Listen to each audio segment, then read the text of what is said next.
राधा राधा राधा राधा राधा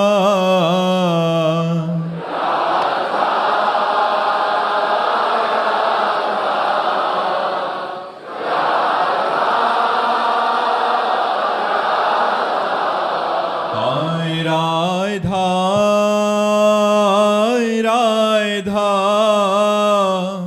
राधा राधा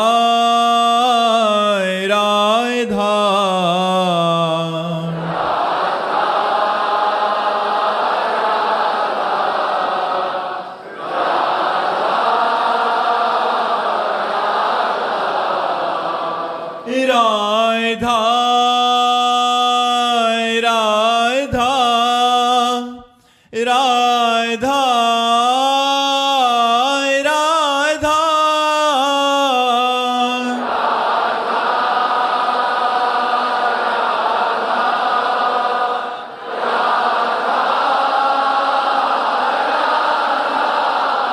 हाय राधा राधा राधा राधा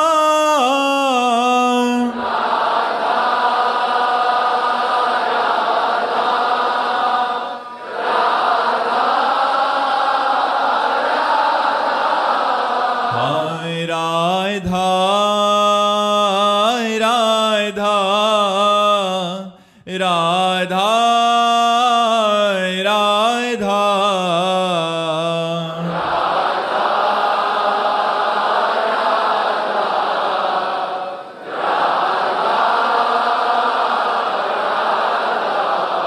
हाय राधा राधा राधा राधा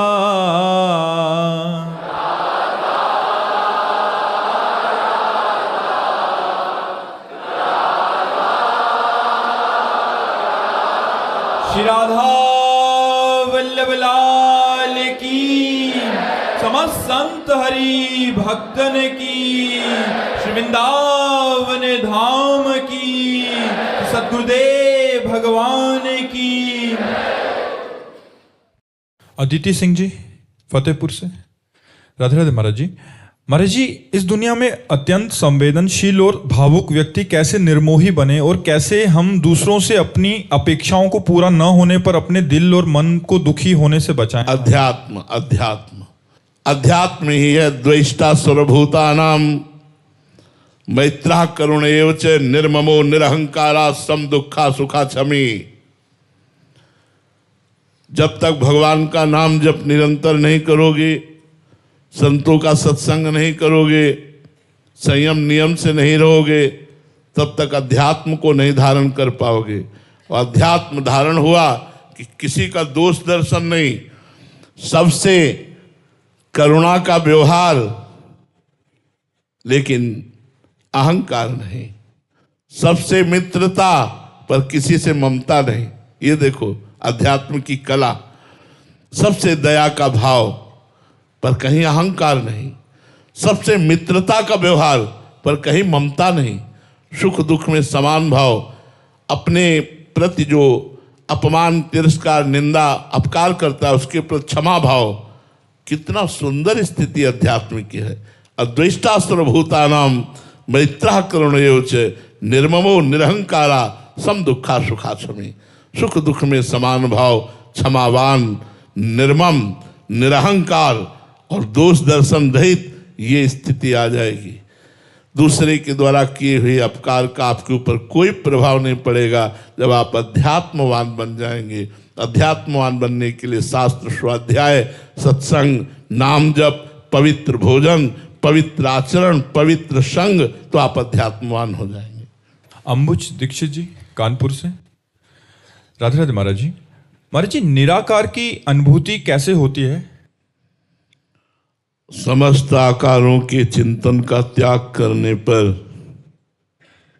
पर ये बहुत कठिन है। आकार में हमारी चित्तवृत्ति फंस गई है। ये जो देह आकार है, मैं पुरुष हूं, मैं स्त्री हूं, जड़ है, ये चैतन्य है, ये वृत्ति का लोप हो जाना, मतलब ये वृत्ति ही ना उठना। स्थूल शरीर, कारण शरीर, सूक्ष्म शरीर, तीनों शरीरों से अहम का त्याग हो जाना, इनको मिथ्या देखना, इनको स्वाप्निक देखना, इनकी चेष्टाओं को स्वाप्निक देखना, और अंतःकरण इतना निर्मल होकर एकाग्र हो जाए कि चित्त की वृत्ति का ही लय हो जाए, चिंतन ही न हो। जैसे गाढ़ निद्रा में कोई चिंतन नहीं होता, ऐसे जागृत अवस्था में जिसका न सत चिंतन न असत चिंतन, वही निराकार का अनुभव कर सकता है। इसकी पद्धति है, पहले साकार गुरुदेव का वर्ण करो, गुरुदेव का ध्यान करो, गुरुदेव की पूजा करो, गुरुदेव की आज्ञा में रहो, और उनकी बताए हुए नाम मंत्र उपासना में चित्त को दो, संसार को भूलो, आकार को भूलो, तब तो निराकार में स्थित होगे। केवल कहने से कि हम निराकार के उपासक हैं थोड़ी है, बड़ी कठिन उपासना है। आप गुरुदेव की आराधना करके ही कर सकते हो। बिना साकार उपासना के निराकार में नहीं पहुंचा जा सकता। किसका प्रश्न है? बिना साकार उपासना के निराकार में नहीं पहुंचा जा सकता। साकार गुरुदेव हैं, गुरुदेव को माला पहनाना, गुरुदेव का चरणामृत लेना, गुरुदेव की आरती करना, हुई ना साकार उपासना। बिना गुरुदेव की उपासना के कोई निराकार को प्राप्त हो सकता है क्या? तो गुरुदेव की उपासना, हम साकार में फंसे हैं तो साकार से ही हम निराकार, हमारा स्वरूप निराकार ही है, हमारा कोई आकार नहीं। हम जिस आकार में तन्मयता करते हैं वही आकार धारण कर लेते हैं, हमारा स्वरूप ही निराकार है। तो जब तक हम इन देहों में फंसे हैं तब तक निराकार की उपासना की कल्पना मात्र कर लो, अनुभूति तो नहीं कर पाओगे। अनुभूति के लिए सगुण साकार की उपासना करके फिर हम निराकार की अनुभूति कर सकते हैं। देखो, जब भगवान का दर्शन होता है तो स्वयं का अनुभव हो जाता है। मम दर्शन फल परम अनूपा, जीव पाव निज सहज स्वरूपा। जो हमारा सहज स्वरूप निराकार है उसका अनुभव हो जाता है साकार गुरुदेव की कृपा से, साकार भगवान की कृपा से।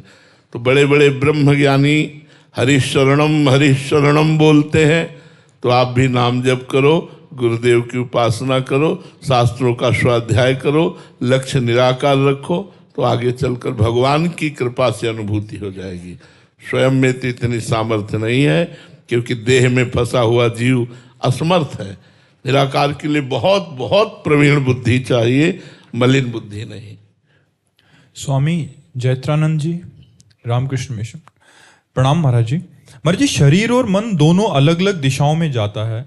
जैसे मन एकांत निर्जन वन आदि में रहकर खूब ध्यान भजन करना चाहता है, जबकि शरीर सेवा कार्यों के कारण भीड़ में रहना पड़ता है, न चाहते हुए भी बोलना पड़ता है। मन मौन चाहता है जबकि शरीर को बोलने का सेवा मिली है। तो महाराज जी, ऐसे में बहुत कृपा है, बहुत कृपा है, बहुत कृपा है। ऐसे में आपकी हानि नहीं होगी, क्योंकि मन एकांतवासी है और शरीर सेवा प्राण। यही तो सिद्ध पुरुषों का स्वरूप होता है कि मन एकांतिक हो करके असंगोहम, असंग रहता है, और बाहर लाखों का संग करते हैं। यही तो संतों की उच्च अवस्था का स्वरूप होता है। अभी चाहत है, फिर ये स्वरूप हो जाएगा कि आप भरी बाजार में भी समाधिस्थ हैं और समाधिस्थ होते हुए भी सामान खरीद रहे हैं, समाधिस्थ होते हुए भी आप व्यवहार की बात कर रहे हैं। ये अलौकिक समाधि होती है। भगवान में चित्त डूबा हुआ है और वो लाखों से व्यवहार कर रहा है, लाखों से बात कर रहा है, करते हुए भी वो कुछ नहीं कर रहा, क्योंकि उसका मन एकांत में स्थित है, भगवान में स्थित है। तो ये करना ही चाहिए। जो भगवान में अपने चित्त को लगाए हुए हैं उनका मन भागता ही एकांत की तरफ। ये सब पसंद नहीं आता, पर भगवान ने सेवा दी है। अब जैसे आपको मिशन में सेवा दी है, मरीजों को सुख पहुंचाना, तो हमें दी है, हम भी मरीज ठीक करते हैं, हम भी मरीज ठीक करते हैं। जो मानसिक बीमार है उनको इंजेक्शन वाणी के द्वारा अध्यात्म का लगाकर पुष्ट करते हैं। तो भगवान ने हमको भी सेवा दी है। सेवा किए बिना यहां से जाना अधूरा जीवन होता है। इसलिए बड़े बड़े सिद्ध पुरुषों को भी सेवा करनी पड़ी है, समाज को उपदेश देना। स्वामी जी के गले में कैंसर था, बोलने के लिए डॉक्टर ने मना किया था। रामकृष्ण परमहंस जी किसी के नहीं मानते थे, प्रवचन करते थे, सत्संग करते, कहते थे जब तक जीवन है तब तक बोलने दो, काहे को मना करते हो। तो ये शरीर है, शरीर से सेवा बने, यही उत्तम साधना है, बहुत सुंदर साधना है। शरीर से सेवा बने और मन राजी ना हो, ये चमत्कार की बात है। भोजन पा रहे हैं लेकिन मन की रुचि नहीं है, बात कर रहे हैं लेकिन मन की रुचि नहीं है, एसी में रह रहे हैं लेकिन मन की रुचि नहीं है, यही खास बात है। अब झोपड़ी में रह रहे हैं, चाहत एसी की है, गड़बड़ हो गया। एसी में रह रहे हैं, मन झोपड़ी की तरफ भाग रहा है, ये उत्तम बात है। हमें सब वैभव सुख सामग्री व्यवहार सब है, लेकिन मन एकांत में भाग रहा है। यही तो महाराज जनक जी ने करके दिखाया, यही तो चक्रवर्ती सम्राट अम्बरीश जी ने करके दिखाया। ज्ञान और प्रेम दोनों में, प्रेम में अम्बरीश जी महाराज, ज्ञान में जनक जी महाराज, पूरा राजकाज परिवार संभाल रहे हैं, लेकिन मन केवल परमात्मा स्वरूप है। सहज विराग रूप मन मोरा, जनक जी महाराज कह रहे हैं। और श्री अम्बरीश जी सावई मना कृष्ण पदारविंद, मन तो कृष्ण पदारविंद में लगा है और कार्य राज, तो राज कार्य बहुत रजोगुणी होता है। राजा तो बहुत रजोगुणी होता है, लेकिन उनमें त्रिगुणातीत अवस्था थी अम्बरीश जी में और त्रिगुणातीत अवस्था थी जनक जी में। तो ये बहुत उत्तम बात है कि मन हमारा संसार में न लगे, बस खास बात मन न लगना है, मन प्रभु में लगे। चलने दो, ऐसे ही चलने दो, बहुत अच्छा है, बहुत अच्छा है। पुनीत बंसल जी बुलंदशहर से, राधे राधे महाराज जी। महाराज जी, नारद जी भक्ति सूत्र जी में कहते हैं कि साधु संग दुर्लभ है, अगर हो जाए निर्वाह करना कठिन है, अगर निर्वाह कर ले गए तो निश्चित ही भगवत प्राप्ति है। महाराज जी, साधु संग तो हो रहा है, पर पूरा प्रयास करने के बाद भी पूर्ण रूप से निर्वाह नहीं कर पा रहे, असमर्थ हो रहा हूं। महाराज जी, ऐसे में निर्वाह करने की विधि क्या है? निर्वाह का प्रश्न जो आपने किया, तो आपने निर्वाह क्या कर रहे हो, क्या समझते हो कि निर्वाह किया जा सकता है? जो आपके वचन है महाराज जी, उसको पूर्ण रूप से जीवन में उतारने का। हाँ, इसको भी शरणागति के ऊपर ही छोड़ दो कि आप जब चाहोगे तो पूर्ण करवा लोगे। मेरा तो प्रयास मात्र है, बल तो आपका है। तो ये भी साधना बन जाएगी कि मैं तो प्रयास करके पूर्ण करना चाहता हूँ, लेकिन प्रभु मेरे में वो बल ही नहीं है, मैं आपकी आज्ञा का पालन कर सकूँ। इसलिए नाथ आप ही मुझे बल दीजिए और आप ही हमसे क्रिया करा लीजिए। प्रभु मैं आपकी शरण में हूँ। तो ये दोनों बातें हो जाएगी। यहाँ जो अगम्यों का लिखा है, एक तो बात आज्ञा पालन का है और दूसरी बात है कि उनकी ऐसी लीलाएं होती कि उनमें दोष दर्शन होने की संभावना होती। जो महापुरुष होते हैं वो स्वच्छंद होते हैं, वो माया मुक्त होते हैं। अब उनकी विचित्र लीलाएं होती हैं, कभी वो कुछ खा रहे हैं, कभी कुछ पी रहे हैं, कभी वो हंस रहे हैं, कभी वो खेल रहे हैं। तो आपको ऐसा लगेगा कि इतने उच्च कोटि का महापुरुष ऐसे होता है क्या? बहुत मतलब विचित्र दशा होती, तो समझना बड़ा कठिन है। हमने देखा है, परमानंद स्वामी जी बक्सर के थे, बड़े सिद्ध महापुरुष थे। तो जब वो समाधि से निकलते, बाहर बैठते, तो लोग दर्शन करने के लिए आते। बिटिया तुम्हारे गाय है? हाँ महाराज। बहुत दिन से रबड़ी नहीं पाई, बिटिया रबड़ी पाई हो? हाँ महाराज जी। अब वहाँ बड़े बड़े आए हैं सब। महापुरुषों की कुछ बाह्य लीलाएं ऐसी होती है जो पचती नहीं। ऐसा लगता है कि अगर ऐसा तो ऐसा क्यों, और अगर ऐसा तो फिर ऐसा क्यों। वो ये क्यों में मिट जाए अगर, तो अगम्य शब्द गायब हो जाए, फिर अमोघस्थ शब्द लागू हो जाए। अमोघस्थ, निश्चित भगवत प्राप्ति हो जाएगी, निश्चित भगवत प्राप्ति। बस उनके कुछ ऐसी लीलाएं होती हैं, भगवान ऐसी लीलाएं छोड़ देते हैं जिससे जब तक उनका शरीर रहता है तब तक संशय आत्मा बने रहना। ये ऐसा तो नहीं हो सकता, इस कोटि के तो नहीं हो सकते, क्योंकि ऐसा ऐसा है, ऐसा ऐसा है। वो कुछ लीलाएं छोड़ देते हैं और ये पता है कि ये लीला हो रही भगवान के द्वारा कराई जा रही है, और वो इसीलिए कराई जा रही कि कोई बिरला ही श्रद्धा कर पाएगा। अब एक महापुरुष थे, वो लिखाए हुए थे कि दर्शन करने की फीस, तो आधे तो इसी में भाग जाते कि पैसा न दे पाते, और कुछ उसमें श्रद्धालु जो थे वो इस बात को पढ़कर हट जाते थे कि अपने दर्शन के 500 रुपया लेते साधु काहे के, तो इसमें हट जाते। कुछ हिम्मत करके जाते, 500 देते, दर्शन करते, तो चिमटा से उठा करके धुनी थी उसी धुनी में 500 रुपया रख देते, उन्हीं के सामने जला देते। तो लोग समझते पागल है क्या, लिखा है 500 रुपया और जला देता है, मतलब क्या है। तो संतों की लीला समझ पाना, जो सिद्ध महापुरुष हैं उनकी लीलाएं समझ पाना बहुत कठिन है। एक संत को हमने देखा ट्रांजिस्टर कान पे, स्थिति हमने देखी, स्थिति भगवदाकार स्थिति, और ट्रांजिस्टर कान पे फिल्मी गाना बज रहा है, जहां लोग आवे तो थोड़ा और बढ़ा दे। कैसे यार समझोगे। जैसे बहुत बड़े धनी अपने धन को छुपाते हैं, ऐसे सिद्ध महापुरुषों में कुछ बाह्य लीलाएं ऐसी होती है जिसे कोई समझ न पावे कि ये इस कोटि के महापुरुष हैं। इसीलिए देवर्षि नारद जी ने लिखा है महत् संगस्तु दुर्लभो, फिर लिखा अगम्यो, फिर लिखा अमोघश्च। यदि महापुरुषों का संग हो जाए, आप निर्दोष दृष्टि से जीवन निर्वाह कर ले, तो निश्चित भगवत प्राप्ति हो जाएगी। महापुरुषों का संग, संत संग अपवर्ग कर, कामी भव कर पंथ। संतों का संग मोक्ष का साक्षात स्वरूप है। अगर हम सत्संग में हैं तो मुझे और कोई मोक्ष नहीं चाहिए, साक्षात मोक्ष स्वरूप है।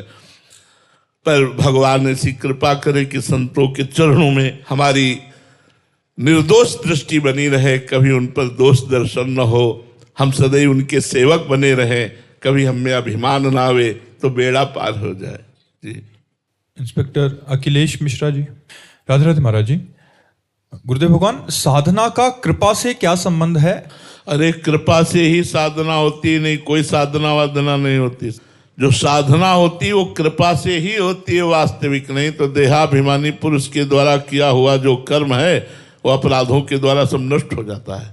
जो किया हुआ शुभ कर्म है वो अपराधों के द्वारा सब नष्ट हो जाता है। सही माने में साधना करना, करके बचाना, बचा के पचाना, पचा के सिद्ध होना, इस सब में कृपा ही है, भगवान की कृपा। भगवान की कृपा के बिना परमार्थ में कोई एक पग नहीं चल सकता। अगर चल रहा है तो भगवान की कृपा मनानी चाहिए, स्वयं से नहीं। ऐसी विचित्र प्रचंड माया है भगवान की, दैवी है सा गुणमयी मम माया दुरत्तया मामेवे प्रपद्यन्ते माया में ताम तरन्ते। भगवान कह रहे मेरी त्रिगुण माया ऐसा है, सहज में तरी नहीं जा सकती, दुरत्यय है। जो मेरी शरण में हो गया तो मेरी कृपा से मेरी माया से तर जाओगे। तो जो साधना हो रही वो भगवान की कृपा है, ऐसा मानना चाहिए। भगवान की कृपा से साधना शुरू होती है, साधना बढ़ती है, साधना परिपक्व होती है और सिद्ध पुरुष हो जाता है। कृपा ही सब कुछ है, साधना में हमारा कोई बल नहीं, केवल कृपा ही कृपा है, ऐसा साधक को समझना चाहिए।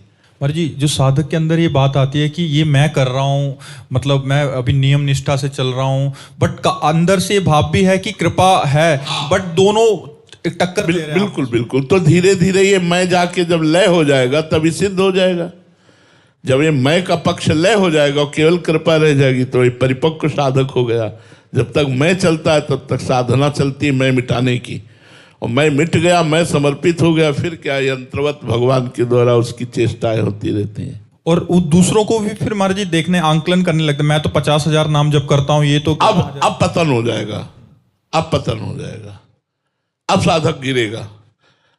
अपने को देखना बात अलग, लेकिन जहां दूसरों से होड़ लगा ली, दूसरों के गुण देखने लगा, अब उसका निश्चित पतन हो जाएगा, वो गिरेगा, परमार्थ से भ्रष्ट होगा। पक्का लिख ले, कागज में लिख ले, निश्चित गिरेगा।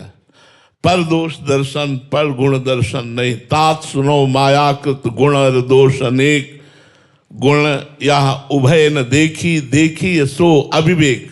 यह अज्ञान है, दूसरों की तरफ दृष्टि नहीं डालने की। 50,000 जप रहा, मैं 1 लाख जप रहा हूँ, वो ऐसे जप रहा, मैं ऐसे नहीं। उसमें भगवान देखने हैं, मेरे भगवान इस रूप में है, ये देखना है, और अपने को देखना है साधक रूप में। मैं सेवक, सचराचर रूप स्वामी भगवंत, पूरा जगत मेरा इष्ट स्वरूप है और मैं सेवक हूँ, ऐसा मानकर जो भजन करता है उसका भजन सिद्ध हो जाता है। नहीं तो भजन फिर विघ्न से बाधित होकर के अंतरहित हो जाता है, फिर क्षीण हो जाता है। राजेंद्र सिंह जी, गुरुदेव भगवान, शरणागत साधक की कौन सी अवस्था में देहाभिमान, कंचन, कामना और कीर्ति शून्य हो जाती है? जिस समय वो गुरु स्वरूप हो जाता है, इष्ट स्वरूप हो जाता है। सोई जाने ही देह देहु जनाई और जानत तुम्हें हो जाई। जब भगवान उसको अपने स्वरूप का बोध करा देते हैं तो वो भगवत स्वरूप हो जाता है, ब्रह्मविद ब्रह्मैव भवति। और जब वो आत्मस्वरूप का उसे ज्ञान हो जाता है तो नहीं स्वात्मा रामम विषय मृग तृष्णाम भ्रमयति। आत्मा राम पुरुष माया के द्वारा रचित विषय मृग तृष्णा में कभी भ्रमित नहीं होता। कंचन, कामिनी, कीर्ति, ये सब अहम में टिके रहते हैं। और जब अहंकार ही भगवान की शरण में लय हो गया या ब्रह्म बोध के द्वारा क्षीण हो गया, नष्ट हो गया देहाभिमान, अब वो शुद्ध ब्रह्म स्वरूप में स्थित है। अब उसे कंचन, कामिनी, कीर्ति या किसी भी तरह का देहाभिमान जनित शोक, हर्ष, दुख, लाभ, हानि, मान, अपमान, ये द्वंद्व व्यापते ही नहीं। वो द्वंद्वातीत अवस्था को प्राप्त महापुरुष स्वयं भगवत स्वरूप हो जाता है। तो इतना भजन हो कि भगवान आकर के स्वरूप का बोध करा दे। सोई जाने जिह देह जनाए या गुरुदेव भगवान करा दे, दोनों बातें एक ही है। जब आत्मस्वरूप का बोध हो जाता है, ज्ञान होना अलग बात है, जब आत्मस्वरूप का बोध हो जाता है तब वो मायातीत, कालातीत, त्रिगुणातीत, द्वंद्वातीत हो जाता है। उस पर कोई प्रभाव जगत का नहीं पड़ता।